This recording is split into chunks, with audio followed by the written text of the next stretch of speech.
Menceritakan film sepasang bucin yang menikmati healing harus mengalami kejadian tragis dan mengerikan. Sampai-sampai ia sebelumnya bilang mengerjakan tugas padahal menginap di pantai bersama Ayang. Mari kita langsung lihat saja filmnya. Bermula dengan diperlihatkannya sepasang bucin bernama Randall dan Emily yang baru saja tiba di tepi pantai. Rupanya Randall mengajak Emily untuk kumpul banteng dan mencoba hidup berdua di peninggalan rumah orang tuanya.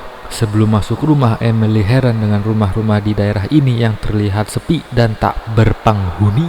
Namun Randall menganggap hal itu romantis karena pantai ini seakan-akan pantai ini milik mereka berdua. Lalu tak ada yang melihatnya di tempat ini. Mereka pun melakukan ritual dengan bertukaran jigong. Ritual macam apa ini goblok?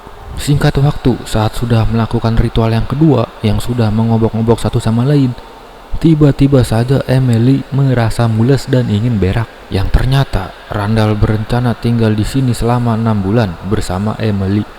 Mendengar hal itu, jelas saja Emily menolak dikarenakan waktu 6 bulan itu ternyata kurang lama baginya. Saat berak tak keluar-keluar dikarenakan dilihat sama yang nonton, tainya pun malu untuk menampakkan dirinya. Emily memutuskan untuk udahan saja. Lalu saat mencuci tangan, Emily merasa heran jika airnya begitu bening seperti air pada umumnya. Kemudian Emily menemukan banyak obat. Saat di dapur, Emily melihat banyak perabotan yang berantakan. Emily merasa jika rumah ini tidak benar-benar kosong seperti yang dikatakan skandal. Saat udahan modal, ia lupa menggunakan celana. Panik saat ada emak-emak memasuki ke dalam rumah ini. Kemudian Emily yang panik langsung membangunkan Randall yang asik tidur. Jika barusan ia melihat seorang mak-mak masuk ke dalam rumah ini. Sambil lupa cara memakai celana, Emily meminta Randall untuk mengeceknya. Di tengah kebingungan, Randall langsung menanyakan, "Anda siapa dan sedang ngapain di rumah ini? Apalagi rumah ini milik ayahnya yang bernama Doc." Mendengar nama Doc, si emak bernama Jen ini langsung kaget saat Randall sudah beranjak dewasa. Karena dulu ia sering bertemu Randall saat masih mengeluarkan ingus dari hidungnya. Jen pun berkata jika dirinya dan suaminya tinggal di sini dan sudah mendapatkan izin kepada Doc untuk sekaligus mengurus rumah ini. Di tengah obrolan, mereka pun bertemu suami Jen yang bernama Mitch yang sangat senang saat kedatangan Randall. Menyadari rumah ini ada penghuninya, sontak Emily pun panik saat tensin, apalagi saat mengobok-ngobok bersama Randall. Ia pun selalu berteriak seperti kebakaran di rambut bawahnya. Mitch selesai berbelanja meminta mereka untuk menginap saja selama beberapa hari. Sekalian mereka berliburan di pantai ini. Saat mengudut tembakau lintingan, Emily pun heran ada cacing aneh yang sedang melingkar. Tiba-tiba Randall datang menghampirinya. Ia pun meminta maaf jika rumah ini ada penghuninya. Pupus sudah harapan kumpul bateng, Emily meminta untuk mencari rumah lain untuk tinggal. Jika Randall bersikeras jika ingin tinggal bersamanya berbulan-bulan. Namun Randall yang pengangguran merasa kebingungan.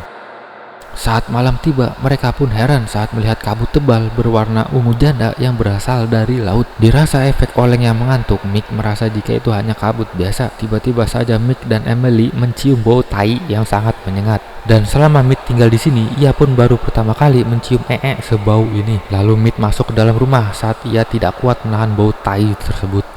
Sementara itu, Jen yang kuat menahan bau terkesima saat melihat cahaya yang menempel di setiap pohon. Sontak Jen pun merasa aneh karena cahaya itu sangat berlendir.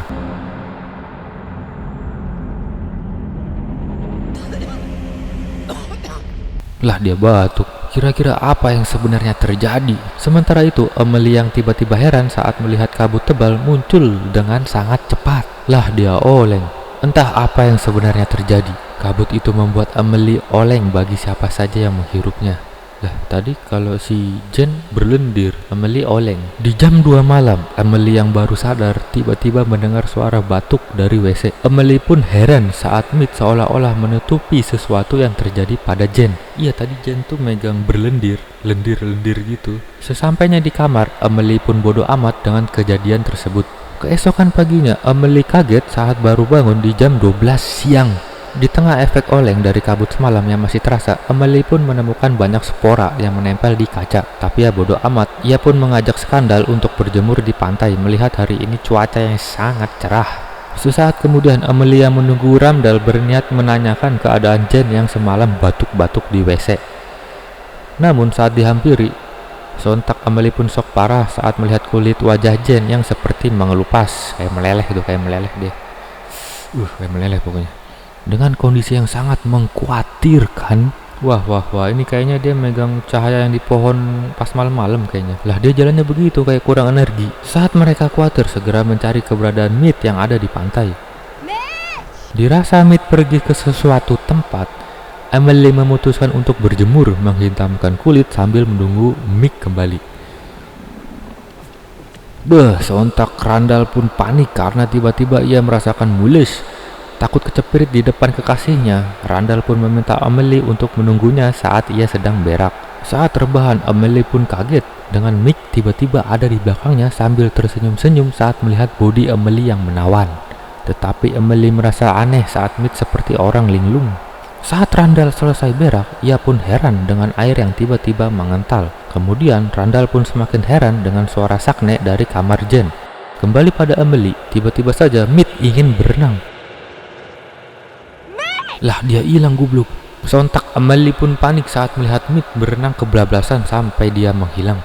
Sontak Amelie pun shock parah saat melihat cacing parasit yang ada di kakinya saat ia menginjak ubur-ubur titan di pantai, dan tak tahu apa yang sebenarnya terjadi. Banyak ubur-ubur jumbo terdampar di tepi pantai. Dengan berjalan ngesot, Amelie kembali ke rumah dan berteriak memanggil Skandal. Saat Skandal pergi entah kemana, ia pun panik saat kakinya digerogoti cacing aneh. Di tengah rasa ekstrim, Amelie berusaha mengeluarkan cacing dari kakinya. Setelah berhasil mengeluarkan cacing tersebut, Amelie yang berasa tak beres di sini segera berkemas untuk pergi dari tempat ini. Namun di saat itu pula Amelie kaget saat Skandal berjalan ngesot. Amelie pun shock parah saat melihat kondisi Jen yang terinfeksi kini menjadi zombie yang seperti meleleh. Saat akan pergi, sialnya kunci mereka tertinggal di tepi pantai. Lalu Amelie memutuskan untuk mencari tempat aman terlebih dahulu. Saat sampai di rumah tetangga, Skandal kembali mengalami mules ekstrim. Kemudian Amelie menanyakan apa yang terjadi pada Jen. Randall pun berkata jika sebelumnya ia melihat Jen tak sadarkan diri. Lalu tiba-tiba mata Jen berubah menjadi putih dan menyerangnya. Saat tengah bercerita, tiba-tiba muncul tetangga botak yang juga terinfeksi. Keadaan semakin buruk dengan kabut aneh kembali muncul dan semakin menebal. Hingga di malam harinya, Randall yang kelelahan merasa tak kuat lagi. Di saat itu pula Amelie yang melihat lampu kelap-kelip berniat meminta pertolongan. Akhirnya Amelie menemukan mobil polisi yang tanpa polisi di dalamnya. Gue curiga dah, pasti si polisi udah jadi zombie. Dirasa masih berguna, ia pun meminta bantuan melalui radio polisi. Saat terhubung dengan polsek setempat, Amelie pun meminta pihak kepolisian agar segera menolongnya di wilayah pantai bagian kulon. Apalagi ia saat ini kesulitan bernapas akibat kabut bau yang sangat tebal. Mendengar hal itu, jika petugas dalam radio berkata jika itu bukanlah kabut, melainkan mikroba yang berukuran sangat kecil yang mampu membuat manusia terinfeksi secara perlahan. Saat rasa panik tiba, Amelie diminta segera isolasi sendiri dan jangan sampai menghirupnya. Di tengah kepanikan, Skandal berkata jika kini kondisinya semakin parah dan melemah. Dirasa efek kabut memperparah kondisinya, Amelie segera mengangkut Skandal untuk mencari tempat berlindung. Saat asal memasuki rumah, mereka pun bergegas mencari ruangan yang tidak terkena kabut, sekaligus mencari sesuatu yang berguna di tempat ini. Dan kini tekstur air sudah benar-benar mengental. Setelah itu Amelie mencari informasi isi berita melalui TV. Akan tetapi semua siaran hanya menyiarkan siaran darurat yang menandakan sebuah bencana besar. Saat menyalakan radio, mereka pun mendapatkan informasi jika ajab tebal yaitu mikroba yang menginfeksi seluruh makhluk hidup dan juga makhluk halus. Apalagi saat musim panas yang terjadi ini yang menyebabkan mikroba cepat naik ke atas. Mendengar informasi hal itu, Amelie yang bingung tak tahu harus berbuat apa lagi selain bertahan selama mungkin sampai-sampai kabut mikroba itu menghilang. Ia pun meminta Skandal untuk menunggu sementara ia akan mengecek rumah, kali aja ada yang bisa dimanfaatkan. Saat mengecek basement, Amelie pun merasa lega saat menemukan tabung oksigen. Namun di saat itu pula sesuatu terjadi pada Randall. Rupanya efek kabut itu membuatnya semakin parah dan kini Randall yang sekarat sebentar lagi akan dikendalikan oleh parasit. Sementara itu, Emily yang sedang mengecek tabung oksigen tiba-tiba mendengar suara aneh dari suara lain. Betapa syoknya Emily saat melihat petugas polisi tewas ditunggangi sosok zombie yang meleleh. Saat akan memberitahu skandal, sontak Emily pun cemas dengan Randall yang terkapar. Betapa syoknya Emily saat melihat skandal sudah menjadi zombie. Lantas dengan berat hati ia harus menghabisinya. Di tengah kesedihan saat menempeleng kekasihnya, akhirnya Emily menemukan kunci mobil di kolong bupet. Saat berhasil jalan menuju ke mobil dengan menggunakan bantuan oksigen, tapi lubang hidungnya masih menghirup, ia memberanikan diri untuk pergi di tengah kumpulan asap yang semakin tebal. Di tengah perjalanan akibat Emily terlalu banyak menghirup asap melalui kedua lubang hidungnya, ia pun mulai kehilangan kesadaran. Beberapa jam kemudian, Emily yang tersadarkan merasa bengek yang parah saat sudah keputusasaan. Ia pun hanya bisa berjalan ngesot dan berharap seseorang dapat menolongnya. Keesokan harinya saat kabut mikroba sudah menghilang, jejak Emily yang ngesot mengarahkan ke pantai. Dan ternyata Emily yang linglung terkapar sendirian sambil menguatkan dirinya sendiri.